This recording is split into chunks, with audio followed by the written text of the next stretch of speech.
if you were to say now who Gatland's going to say captain is tomorrow, who would it be?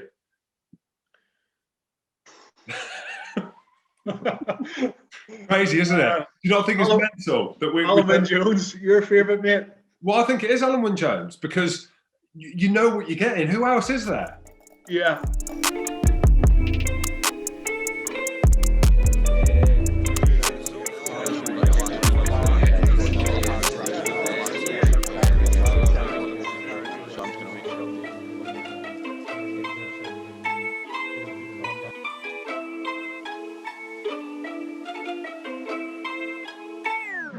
Well, mate, what's the crack? Well done at the weekend, mate. The hair was looking good. Thank you. 1 sec. Talking of hair, I'm back, mate. I don't know whether we should talk about hair or not. You see, I'm going to have to keep my head up like this for the whole thing. I'm the same. Don't worry about it. Well, you know what? Funny enough, Stevie, Manscaped are bringing us this episode, and I don't know whether you or me should be advocates for that, Stevie. Mate, what I find, I'm not sure about you, but my hair on my body is growing more and the hair on my head is growing less. Hairy back, hairy bush, the chest hair is just getting out of control. And I always would have kept it trimmed up, where the head and the hair is just getting thinner by the day. So I'm not piggybacking this. I'm telling you now, I'm the same. And the light is great. I've grown out slightly. I've not used Manscaped on my head. I've got hairs growing out my traps. And my legs are hairier than they've ever been. Maybe because I was taking 500 collisions a day in contact with rugby, but I've got no hair. I had no hair on my legs. Now I'm like a gorilla. Man, I'm the same. Like, look at these hairs here, like this length, coming out everywhere. So, man, I'm in very much of need a Manscaped trimmer to get me trimmed up, looking good for the summer. When we head out beat the Andy Rose stag do, we'll be there. I'll send you the weed whacker. Stevie, some big news, mate. CJ Stander, he's hanging up the slippers. Did you see that come in? No, Jim, I didn't. Especially there was a lot of chat on your pod and a few other media sources about potentially going to France. There was those rumours floating around. Reading the statement that he released, he said it was one frosty, freezing cold morning in Limerick where he kind of realised that it was maybe time to move on. But I never expected him to retire, even to go back to South Africa and maybe play for a franchise or a team over there. Would have been what I thought he would have done, because he's got lots in the tank. He's really durable. He's shown that he's a consistent performer, but I think he's very much family first. And with having his first kid there not so long ago, I think it's maybe reading between the lines, Jim. It's maybe taking his focus away from rugby ever so slightly, and he needs to give a bit more time back to his family. So that's one of the reasons for sure. Is he out of contract or not, or is he in contract still? No, I think he's out of contract with the RFU at the end of this year, because he was certainly one of those players that was being talked about, like Johnny Sexton, like Tadhg Furlong. That they're on the national contracts, and he was on a national contract, and it was definitely up this summer. Even at that, Jim, he went on the last Lions tour. For him to take himself out of that picture as well, considering he's probably at 6 or 7 back rowers that might go on the tour, he's there or thereabouts. So it's a huge decision. What's your thoughts like? I was shocked. I think he's actually been playing really well this last season. I know he had a little bit of a dip in form, but I'm shocked by it, really. And I didn't know whether he was in contract still, similar to Marcel Coetzee at Ulster, was homesick and was thinking, actually, I might take a year off or whatever, not see out my contract, go home with the son, and then maybe, play again. He might do that as well. He might get home. He might get the sun on his back in South Africa. But I'm a big fan of CJ Stander. I like the way that he plays. Played against him. I touched him once. And I think he's been great for Irish rugby. You think about these project players, you might think a little bit different, but from a Scotland perspective, the project players that we, across the board have been pretty good. From Ireland, you've got a bigger pool of players. How do you think CJ Stander will be received, having been a guy that couldn't even speak Irish, when he turned up in the country, to kind of how he's perceived now?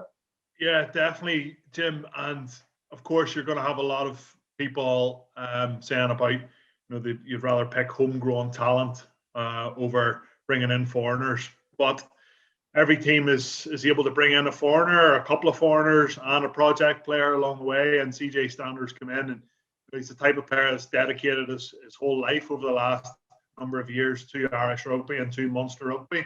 And you can't take that away from somebody. Like, you gotta commend people like him who give absolutely everything. Goes out of his way, learns the national anthem, plays with his heart on his sleeve week in, week out. And yeah, all accounts, he's a really decent fella as well. So yeah, I think all the Irish fans will look at him with fond memories come the end of June or whenever he's going to hang up the boots officially, and thank him, Jim, for what he's given to Irish rugby. He's played the British and Irish Lions tour as well in 2017. So yeah, he's been a great player for Ireland. But again, him stepping aside opens the door for other players now.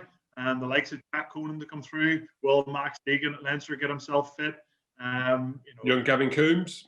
Yeah, young Gavin Coombs. You have Doris there also. So I think those lads will be they'll be happy enough that he's hanging up the boots. Yeah, no, absolutely. No, we wish CJ Stander well. Hopefully he might still make the Lions tour. There might be something that can be done around his contract. Right, we move forward, looking at this Ireland squad as a whole. Like, what do you make of the Six Nations? Obviously didn't start very well. They had a good win against Italy. The win against Scotland was massive. We were favourites. Scotland were favourites going into that game, having lost 9 out of 10 games against Ireland or some ridiculous stat like that. But what do you make of Ireland? Forget Scotland. What do you make of Ireland so far? See, it's funny you say that, but they weren't actually favourites with the bookmakers. So, all these Scottish fans and everybody in World Rugby was thinking that Scotland were the favourites because of that brilliant performance they had against England, and they had 4 or 5 purple patches in that game that we all thought they were going to kick on. And then in the first half against Wales, they played brilliantly again, and then they sort of, and I've said this a few times about Scotland, they're a team that has shown over the last decade that they just can't get it done.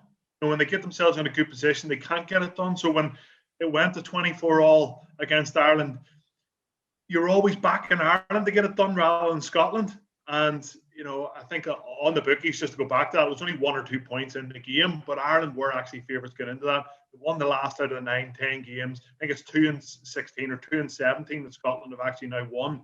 Like, the stats are crazy stacked against Scotland there.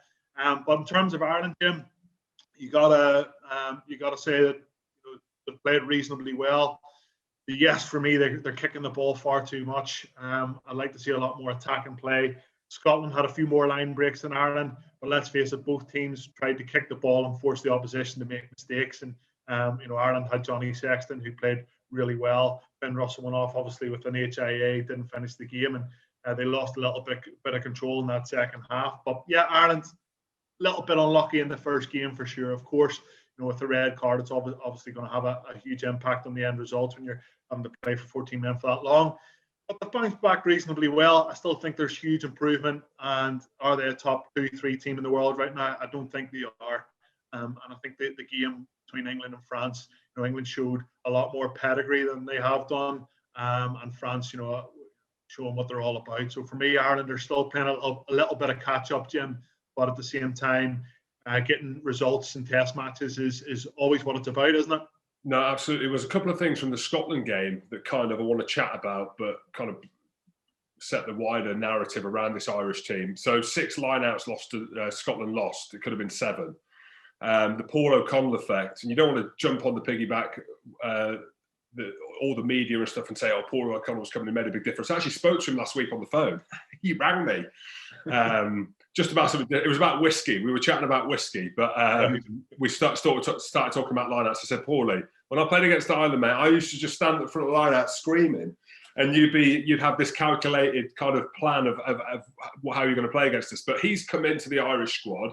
I know Andy Farrell was probably trying to get him in before he joined the camp, and you can see. It's funny you say that though, Jim. So, rumor has it here on the island of Ireland that Andy Farrell wasn't the one that got him in, that it was David Nucifora, who overlooks the whole rugby picture here in Ireland, that it was it just wasn't Andy Farrell. I think there was a few other people that were trying to get Paul in there to help with the set piece.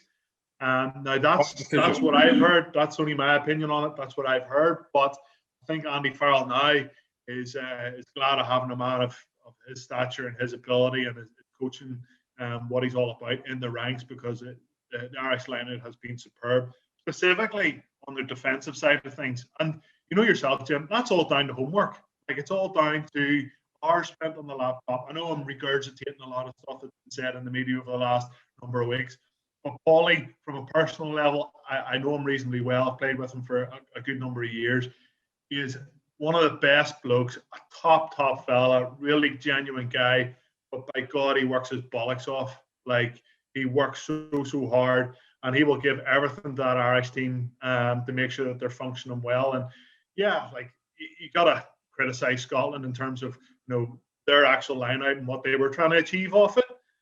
Because they kept throwing it to where Ireland were marking them up a lot of the time. They did try to change it the first line out in the second half. They tried to throw to the tail, and it just wasn't the right call. So that's got to be looked at from a Scotland perspective. But just on Paul, one of the biggest competitors that I ever played against, and I think he brings that competitive edge to his work ethic going into coaching, and you know that came out in buckets against Scotland at the weekend. Sexton's going to be 38. Johnny Sexton's going to be 38 at the next World Cup. I've spoken not poorly about him. I've given my opinion. You've got the World Player of the Year. You've got one of the best 10s to have ever played the game, who's now 37. You know, some games he limps out of, you know, the injuries that come with it. Still a fantastic player, don't get me wrong. My point being, where's the evolution for 10 at Ireland? You know, is it Ross, Harry Byrne? Billy Burns has come in and probably not performed to the standard that he would have wanted to cement that number 10 jersey. You're looking around, a lot of teams, England have got a load of 10s coming through the system. You know, Sheedy at Wales is stepping up. Even Scotland, we've got a few to choose from. Obviously, Italy as well. Let's not talk about them. And France, well, take your pick. You've got 3 world-class 10s. Still a problem with Ireland, this 10 position, do you think? Or do you think it's a fact that for the external thing, we're talking about Sexton, he's not quite up to it, but he's still got a good year, couple of years left in him. And then at that point, you know, Billy needs to step up. 3 Burns, Harry and Ross, Byrne, and Burns in Billy Burns. Too many Burns, skid marks. Yeah, there's been this talk about the succession plan, you know, for Ireland over the Autumn Nations Cup and the start of the Six Nations. Again, it was because Johnny Sexton wasn't finishing games. He was constantly getting injured. And then all of a sudden, Jim, he's played 80 minutes in the last 2 games. He's played very well. He's directed his team around and marshaled his team around brilliantly. And as a captain, that's exactly what you want. And then all of a sudden, Joey Carberry comes back and gets a man of the match performance for Munster at the weekend. And the succession plan has been quickly forgotten about. But, you know, Joey Carberry was out for 15 months or something, 16 months with that ankle injury. How is he now? I mean, is he all right? Because there was talk of him not getting back. Yeah, like there's going to be talk about anybody, Jim, that's been out for that long of a period of time and not really looking like he's going to get back. And then all of a sudden there was a few pictures of him training with the senior squad.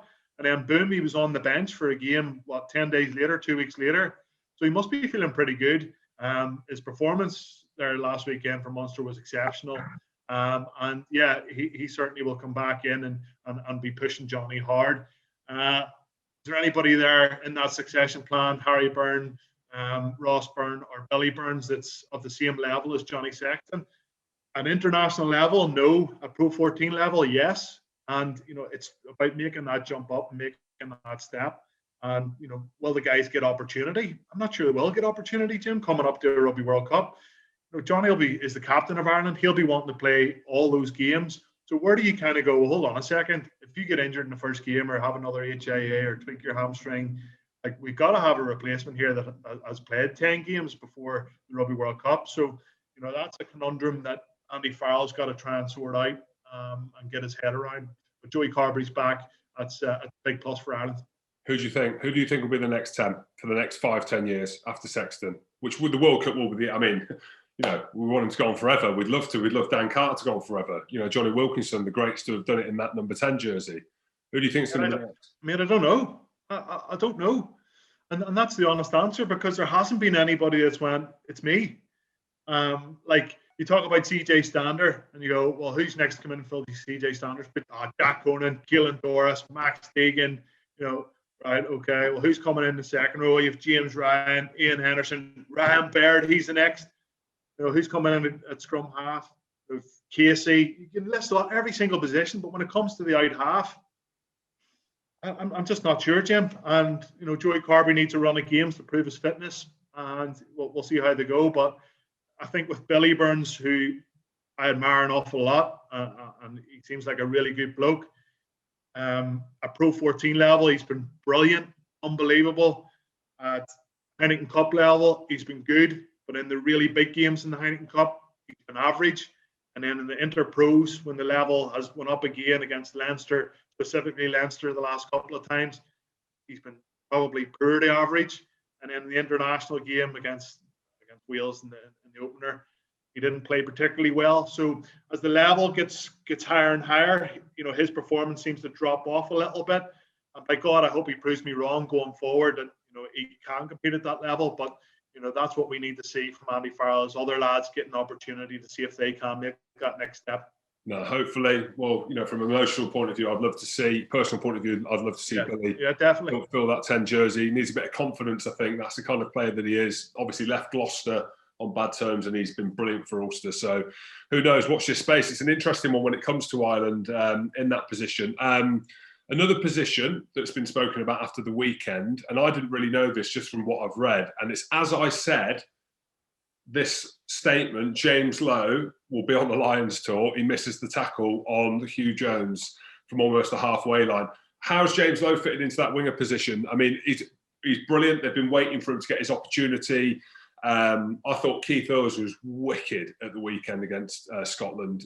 Like, as in one of the best players on the pitch, like he is most weeks. But James Lowe is a bit different, but there's question marks around his defence. Is that right? Yeah, well, there's been question marks around his defence, Jacob Stockdale's defence. Two unbelievably good attacking players. But when it comes to defensive duties, they seem to be, falling off a few tackles, making a few mistakes. And, if that was the All Blacks or if that was South Africa and you made that missed tackle, that could be the difference between the two sides of winning the games. Thankfully for Ireland at the weekend, it wasn't.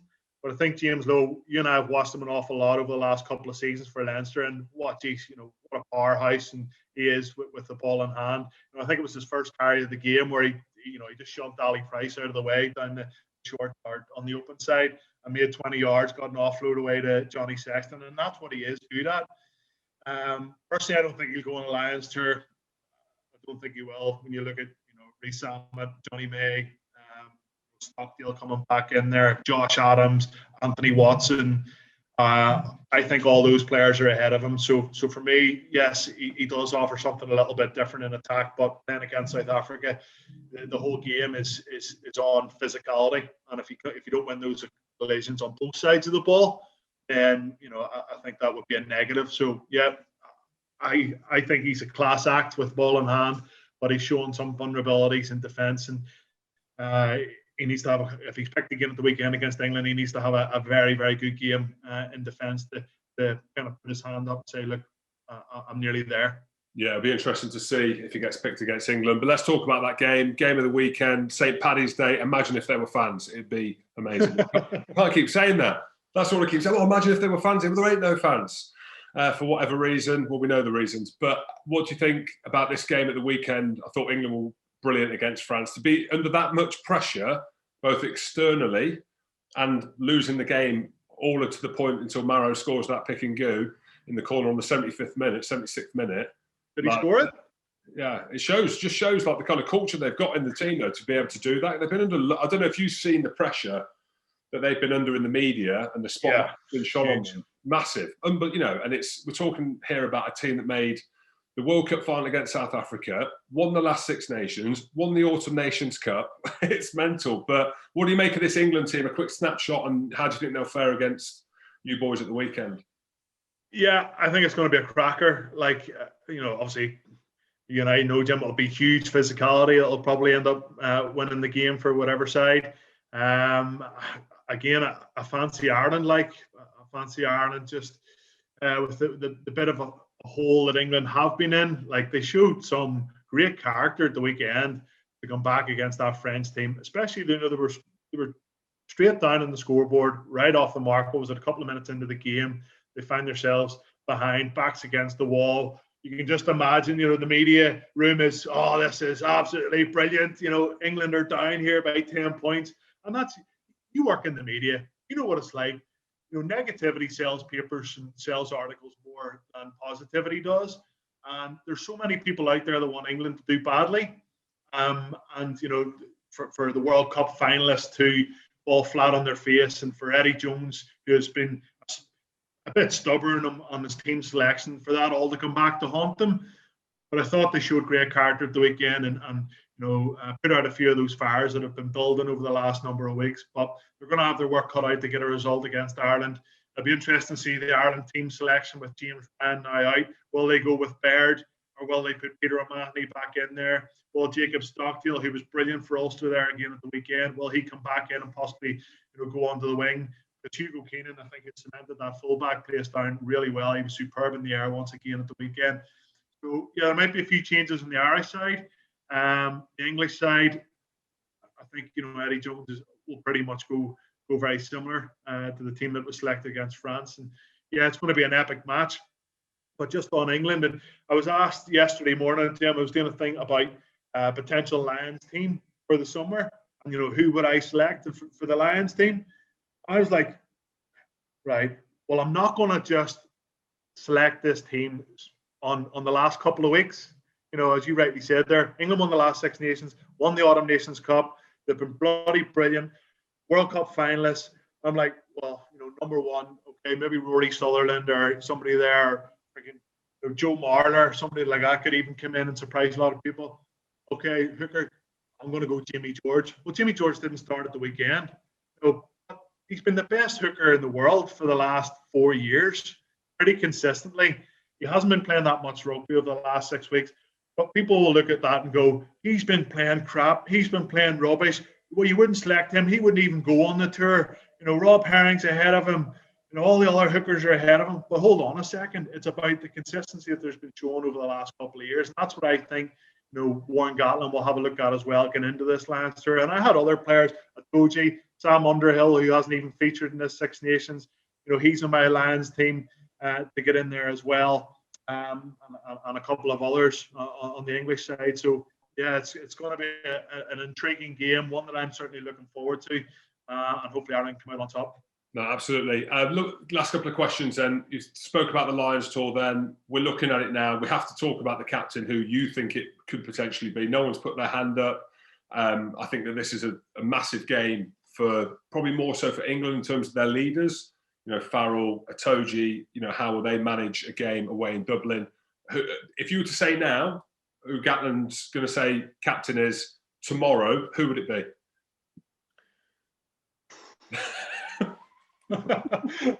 Crazy, isn't it? Do you not think it's mental that Alan Wynne-Jones, your favourite, mate? Well, I think it is Alan Wynne-Jones because you know what you're getting. Who else is there? Yeah. Do you reckon, Jim, there could be a case for having like a tour captain? Yes, that's what will happen. I think with Alan Wynne-Jones, he'll pick him as captain. He'll start him in the first test if he's fit. Yeah. If they play well and they win, he's in.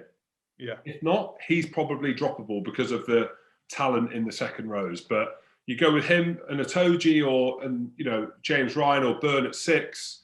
I don't know. Like, I would probably say Owen Farrell, just because he's captain of England. Yes, again, he has his critics, and I would be somebody that wouldn't be a massive fan of his. Just in terms of the way he kind of comes across, his body language at times, and But he's had 3 bad games. That's it. Like the rest of the team. Yeah, and again, it's that consistency thing over the last 4 or 5 years, isn't it? Like, Jesus, Jim, he was phenomenal in the last British and Irish Lions tour. He was brilliant. Him and Johnny Sexton were amazing. So good. When you talk about him kicking goals when it really matters on the biggest stage in front of the millions and millions of people watching, and he was able to do it. And for me, I think Mario Itoje doesn't strike me as somebody that Mario likes to do his own thing. And yes, we all see him giving it the whole celebration when they win a over or anything like that. But he just goes about his work the rest of the time. He's not the one that's bringing lads into a huddle and pointing people out and setting standards. I think he just everybody follows him by his actions instead of his words. So I'm not sure, just because he's probably one of the top 3 best players for his country, that automatically gives him, puts him in the top 3 for Lions captaincy selection. I'm not sure that does. So yeah, for me, it's probably Alun Jones if he goes, and Owen Farrell possibly. Yeah, absolutely. Stephen Ferris, thank you for chatting to me on All Access, mate. I don't know, well, actually getting things to Ulster, to Belfast would be easier, but I'll send you over one of these weed whackers. Oh, mate, I need that. Big time. It's been used, so arguably it could be worth more, but it will be sent with love. But Stevie, mate, thanks for chatting to me today, mate. We look forward to the game at the weekend. No worries, mate. See you soon. Oh, God.